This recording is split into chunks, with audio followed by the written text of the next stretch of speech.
¿Cómo están, estimados amigos? Un gusto saludarlos. Vamos a continuar con nuestra clase de epistemología o filosofía de las ciencias.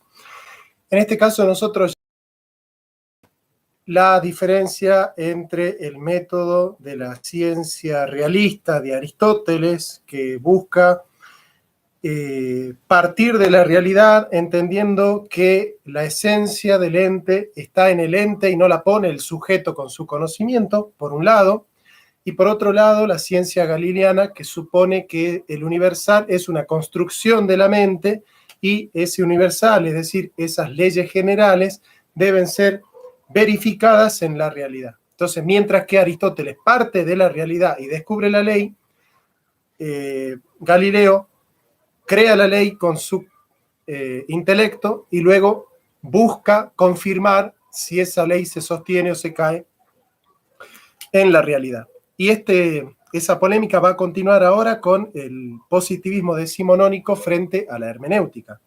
Nos situamos en el siglo XIX. Hay un paralelismo entre este siglo y la centuria de la ciencia moderna. Acontece para las ciencias del hombre un despertar análogo al conocido por las ciencias naturales en la época. Recuerden ustedes que ya Foucault, en Las palabras y las cosas, dice que las ciencias humanas no nacen para conocerlo al hombre, sino para conocerlo y dominarlo mejor. Surge un despertar de las ciencias humanas, surge una concepción problemática acerca de la vida del hombre en sociedad y obviamente la necesidad de tratar de controlar las poblaciones, las demografías, los flujos, los mercados, hace que las ciencias humanas se vayan profesionalizando. Ya en el siglo XIX lo hace la psicología, la antropología, la sociología. El estudio sistemático del hombre, de su historia, lengua, usos e instituciones sociales adquiere en ese tiempo y merced a hombres como Ranke, Mommsen en historiografía, von Humboldt, Rask, Green en lingüística y filosofía, Taylor en antropología social, Saint-Simon, Comte, Spencer y Marx en sociología, una altura comparable a la alcanzada por la ciencia galilaico-newtoniana. Es decir, tratan de alcanzar las ciencias sociales, las ciencias del espíritu, un rango de episteme. Claro, cuando René Descartes en 1637, cuando publica el discurso del método en sus meditaciones metafísicas, divide la realidad en dos sustancias distintas, la sustancia pensante, que es el sujeto, la conciencia, y la sustancia extensa, la res extensa, que es la naturaleza y el mundo corpóreo, se va a dictaminar que la naturaleza y el mundo material está determinado por leyes mecanicistas, con lo cual las ciencias naturales son ciencias que estudian las determinaciones de las leyes que funcionan como una mecánica en la naturaleza. Y por otro lado, la libertad de la conciencia, la libertad del sujeto, la libertad del espíritu, que no está determinada por el influjo del mecanicismo, de tal suerte que tenemos un mundo donde la realidad es libre y es espiritual, que es el mundo de la cultura y del espíritu humano, la sociedad, el hombre, y por otro lado el mundo de la naturaleza, lo cuántico, lo mecánico, lo determinado, lo no libre. Entonces, las ciencias naturales piensan en realidades determinadas, pero como el hombre es un ser libre, no tiene nada que ver con la naturaleza. Se lo desarraiga al hombre de la naturaleza, se rompe con esa metafísica presocrática que supone que el hombre brota de la naturaleza, que todas las entidades de este mundo brotan de la naturaleza, por lo tanto forman parte de ella, y más bien se considera que el mundo de la cultura y del espíritu no brota de la naturaleza, o que si lo hace, por lo menos pertenece a una dimensión totalmente distinta ontológicamente de ese punto de partida, ¿no? Tampoco sucede este auge de estudios culturales, sociales, humanos, porque sí, el hombre fue desafiado a finales del siglo XVIII. Tuvo lugar uno de esos acontecimientos que conmueven hasta los cimientos del mundo social y que, según Kant, no se olvidará jamás. la Revolución Francesa. Hasta entonces, digámoslo de una manera simplificada y general, la sociedad no constituía un problema para la conciencia, dada su relativa coincidencia con ella. Todavía era posible una visión monolítica sin problemas de la conciencia. Hasta cierto punto, las relaciones sociales, la cultura, el pasado y el porvenir de la sociedad funcionaban inconscientemente a semejanza de las fuerzas elementales del cosmos. Pero desde el momento en que la sociedad europea entró en crisis, se convirtió en un problema para sí misma a nivel de la práctica, modo de organización, y se hizo evidente la ignorancia teórica en el modo de la comprensión. De esta manera quedará expedita la vía para la aparición de las ciencias del hombre y en particular de las que conciernen a la sociedad. Nos encontramos, por tanto, a mediados del siglo XIX con una ciencia natural asentada cada vez más fuertemente sobre los pilares de la tradición galileana y una ciencia humana con grandes logros y con pretensiones científicas. Una de estas posiciones es la filosofía de la ciencia del positivismo decimonónico, representada típicamente por Auguste Comte, el francés, y por John Stuart Mill, el inglés. El positivismo es un concepto que se ha vuelto escurridizo porque se puede aplicar a una serie de autores que van desde Hume hasta Popper y a sus discípulos hoy día. Conviene buscar el común denominador de esta corriente positivista que se desliza persiguiendo la tradición galileana de la ciencia. Reducida a sus rasgos característicos, 4 serían los aspectos que configuran el contenido de este vocablo llamado positivismo. Necesito saber qué días y a qué hora subes videos, es muy bueno. Bueno, la verdad que no tengo horarios, hermano, ¿no? Pero si querés hacer el curso de filosofía que estoy dictando de manera personal, mañana tenemos clase de Freud. Hola, Santi, ¿cómo te va? Mañana vemos Freud a las 18 horas Argentina desde mi canal de YouTube.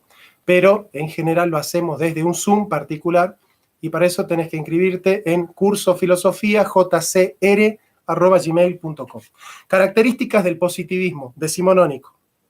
El monismo metodológico, es decir, no importa el objeto de estudio. Nosotros en filosofía sabemos que el método de estudio depende del objeto. No es lo mismo estudiar una larva que estudiar el alma o que estudiar a Dios. Entonces el método depende del objeto. Bueno, el monismo metodológico dice que el método de las ciencias físico-matemáticas es universal para todos los objetos de estudio. Que si no se aplica el método de la física matemática, no se hace ciencia. Bueno, ese es el dogmatismo del positivismo.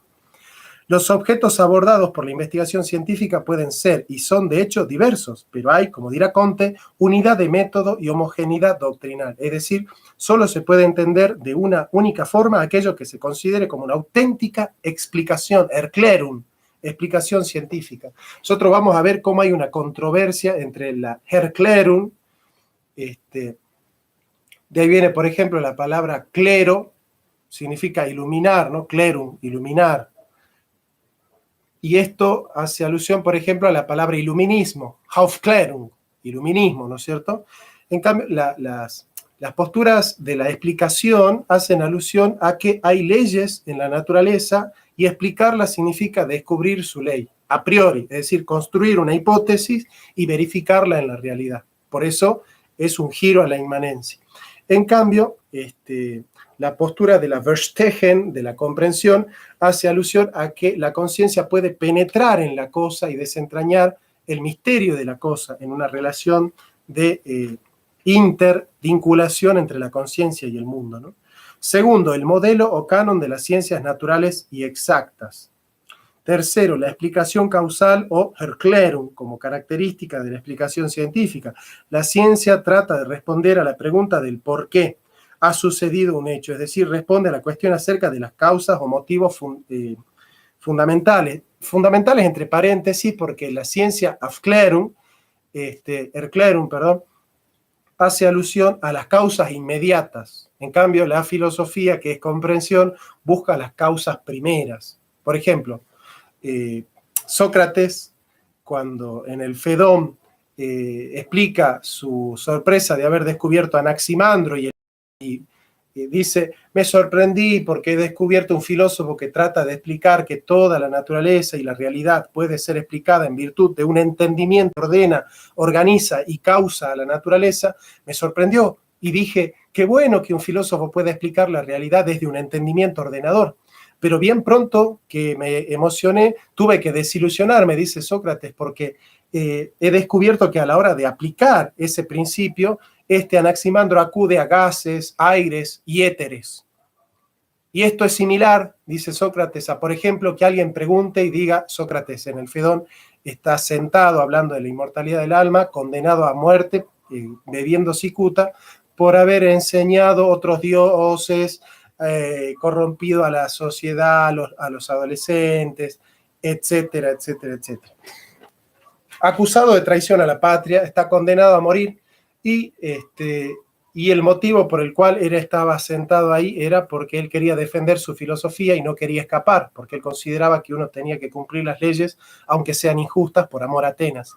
Entonces él dice, sentado ahí, dice, es como si alguien preguntara y dijese, ¿por qué Sócrates está sentado acá? Y para responder, dijese que Sócrates es inteligente y todo lo hace con un nous, con un pensamiento, como lo hace Anaximandro. Esa es la explicación de la causa primera, la causa metafísica. Pero sin embargo, a la hora de proceder con la explicación, dijese que Sócrates está aquí sentado porque tiene tendones que se doblan y que se articulan con los huesos y los músculos producen la flexibilidad suficiente para que Sócrates siente las nalgas en el asiento, de tal suerte que dé una explicación de corte material. Bueno, esta explicación de explicar por qué está Sócrates sentado por los tendones es una explicación de las causas inmediatas.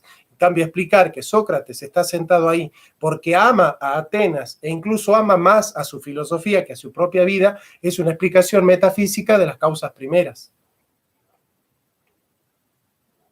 Lo que hace la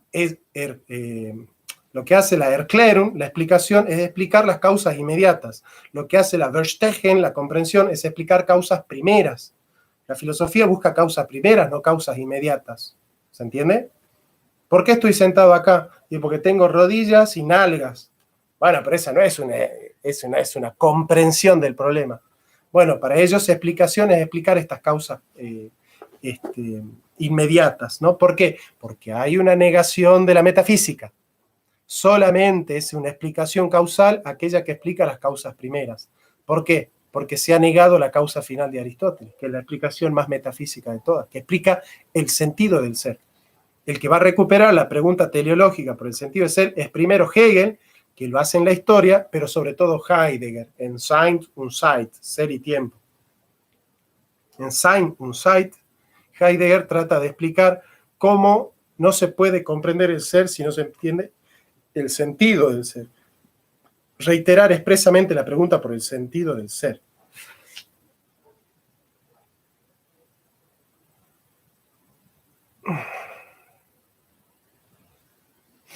La metafísica está por encima del existencialismo, obviamente. Sí, voy a hacer una reacción más sobre lo de Roxana, porque es infumable el video, es infumable, y no voy a hacer ninguna otra más.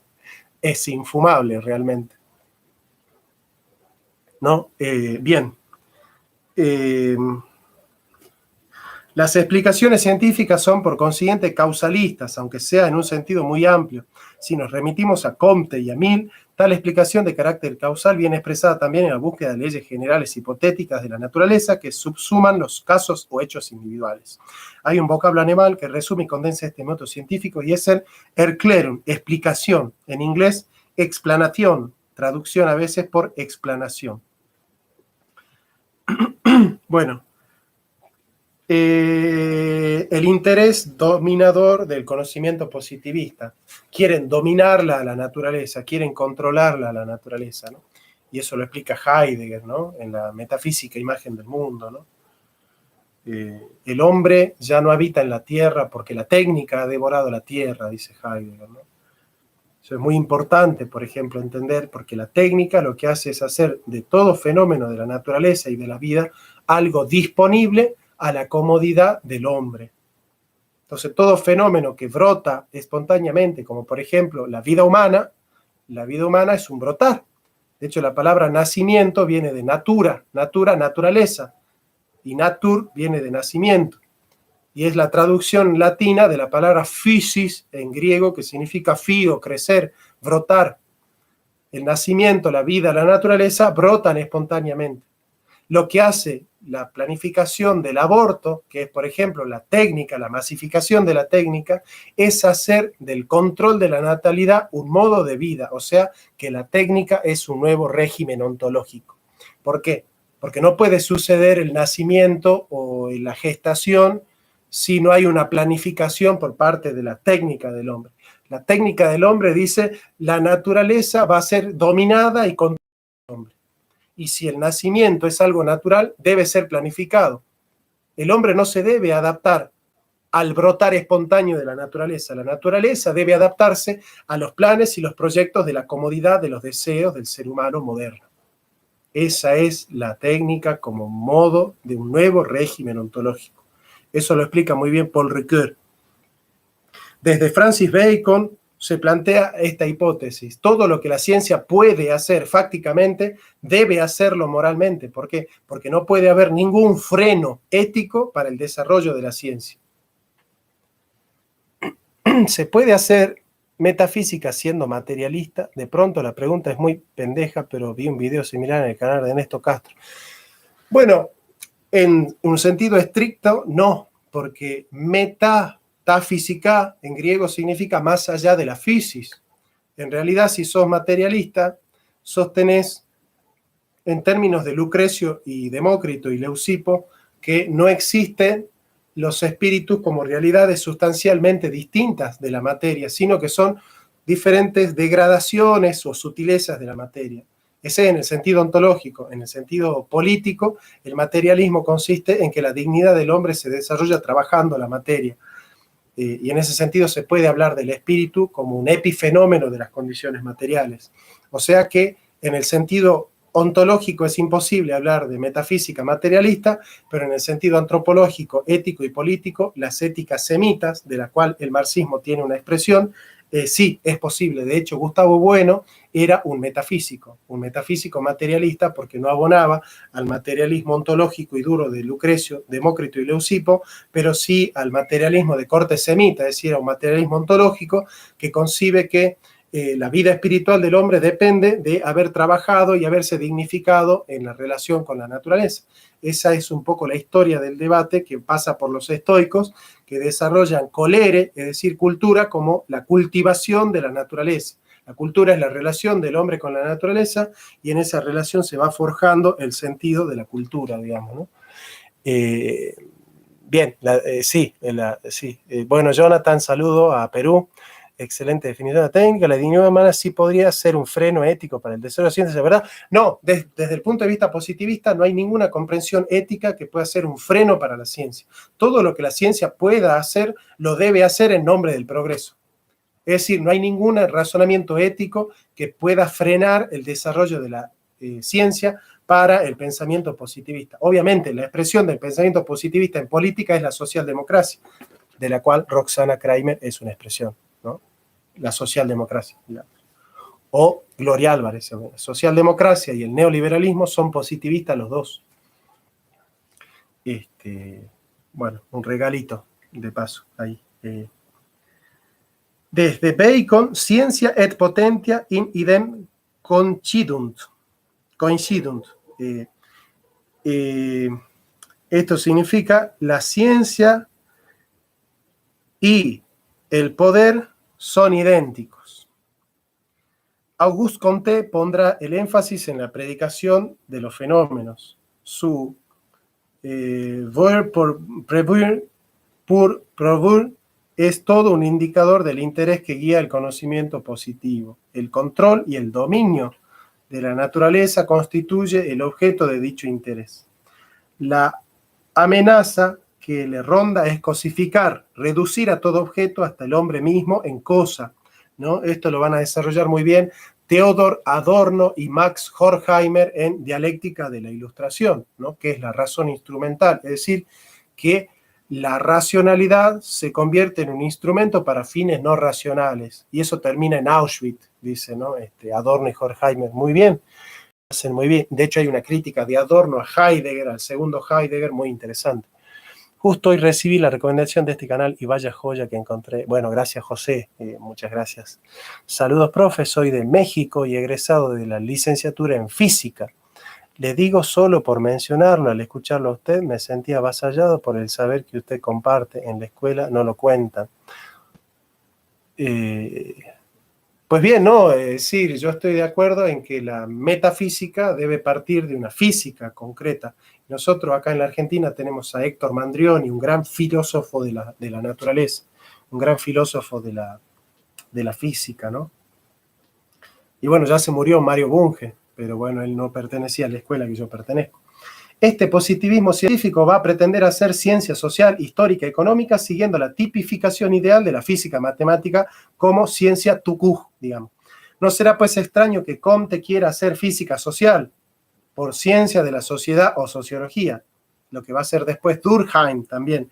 El debate no tardó mucho en estallar, porque frente a la filosofía positivista de la ciencia se fue fraguando en el ámbito alemán, sobre todo en una tendencia antipositivista, que a mi entender surge con Schleiermacher y la desregionalización de la hermenéutica, que luego va a proceder con Dilthey, con Heidegger, con Gadamer. Bueno. A esta concepción metodológica la vamos a denominar hermenéutica, atendiendo a algunos de sus rasgos más característicos. Entre las figuras sobresalientes de este tipo de pensamiento se encuentran filósofos, historiadores y científicos sociales alemanes de la talla de Droysen, Dilthey, Simmel y Max Weber, con los neokantianos de la escuela de Baden, ¿no? Bueno, ahí está Rickert, está Natorp, hay muchos, digamos, exponentes de la filosofía de los valores, ¿no? Hay muchos exponentes alemanes de la escuela de Baden, justamente, de la cual Heidegger es uno de los primeros discípulos, ¿no? Valga decir también eso. Como Wilhelm o Rickert. Fuera de Alemania se suele citar al italiano Benedetto Croce y al inglés Collingwood como representantes afines a los anteriores y a la tendencia más idealista. Lo que unifica a todos estos pensadores es su oposición a la filosofía positivista, digamos. El rechazo a las pretensiones del positivismo sería el primer elemento común, rechazo al monismo metodológico del positivismo, rechazo a la física matemática como canon ideal regulador de toda explicación científica, rechazo del afán predictivo y causalista y a la reducción de la razón a razón instrumental, ¿no? Bueno, una crítica, por ejemplo, a Pavlov y al esquema del conductismo. El descubrimiento de los hermeneutas desde Droysen es que la manifestación de lo singular es Verstanden, comprendida como una manifestación o expresión de lo interior en cuanto se retrotrae a lo interior, ¿no? Para Droysen, el ser humano expresa su interioridad mediante manifestaciones sensibles y toda expresión humana sensible refleja una interioridad, es decir, no se puede explicar al hombre como expresión de fenómenos puramente naturales, de las cuales son introyectados como una mecánica en la conducta del hombre, sino que hay que explicar la vida humana como una interioridad que se fenomeniza. No captar, por tanto, en una manifestación, conducta, hecho histórico o social, esa dimensión interna, espiritual, equivale a no comprender el hombre, digamos. Droysen fue el primero que utilizó la distinción entre explicación y comprensión, en alemán Erklärung, Verstehen, con intención de fundamentar el método de la historia, que es la comprensión, en contraposición del método de la física matemática, que es la explicación, ¿no? Desde entonces, el término Verstehen, comprender, viene a representar una concepción metodológica propia de las ciencias humanas. El contenido positivo del término comprender varía y tiene énfasis diversos según los autores. Así, a título de ejemplo, para Simmel y para el primer Dilthey, la comprensión tiene una resonancia psicológica, es una forma de empatía, de arrojo empático con una proyección existencial que se hace una interpretación de la vida del texto desde la vida de la conciencia. La vida interpreta la vida, Erleben, ¿no? Bueno, yo tengo muchos videos sobre eso, no nos vamos a meter en eso porque es un tembladeral. O identificación afectivo-mental que reactualiza la atmósfera espiritual, sentimientos, motivos, valores, pensamientos de sus objetos de estudio. Esto empieza con Schleiermacher, aunque acá no lo menciona. Pero Dilthey acentuará además en las ciencias humanas la pertenencia del investigador y la realidad investigada al mismo universo histórico, el mundo cultural e histórico del hombre, que, por ejemplo, el hombre es el objeto conocido y el sujeto que conoce, ¿no? Se da, por ejemplo, una unidad sujeto-objeto que permite la comprensión desde adentro de los fenómenos históricos, sociales y humanos. La comprensión se funda para Dilthey en esa identidad sujeto-objeto propia de la ciencia del espíritu. ¿Por qué? Porque el hombre es el que conoce y lo conocido. Se justifica de esta manera, además, la autonomía de la ciencia del espíritu frente a las ciencias de la naturaleza, ¿no? Eso va a desarrollar muy bien después Gadamer en Verdad y Método. Wildenhall, sin embargo, en su Historia y Ciencia Natural de 1894, sostiene que lo importante no es la distinción diltheyana, fundada en lo diverso del objeto material de las ciencias naturales y del espíritu, sino en los fenómenos repetidos uniformemente y fenómenos individuales e irrepetibles. Los fenómenos de la naturaleza son repetibles y repetitivos, y la ciencia del espíritu, como el hombre tiene libertad, son únicos e irrepetibles. Por lo tanto, las ciencias humanas no pueden ser históricas porque los hechos humanos no se repiten. No hay leyes en la sociedad. Dilthey va a decir que sí. Weber va a decir que no. Las ciencias del espíritu, como la historia, pretenden comprender hechos particulares, mientras que las ciencias naturales tratan de formular leyes generales. Como Parménides ya dijo que no hay ciencia de lo singular sino de lo universal, ergo solo son ciencia las ciencias naturales. Windelband calificó de nomotéticas las ciencias que persiguen leyes e ideográficas las ciencias dedicadas a la comprensión de particulares individuales. Ver se pronuncia Weva, ¿no? Porque en alemán es A, ¿no? Entonces, en general nosotros decimos Weber o Weber, pero en realidad se debería pronunciar Weva, así, ¿no? Pero bueno, suena feo decir Weva. Siguiendo a Rickert, va a insistir en la comprensión como el método característico de las ciencias humanas, cuyos objetos presentan una relación de valor que hace que dichos objetos se nos presenten relevantes. En la Argentina, Schuster va a decir que en realidad la verdadera ciencia es la social, que las ciencias naturales no son verdaderas ciencias porque no comprenden los primeros principios.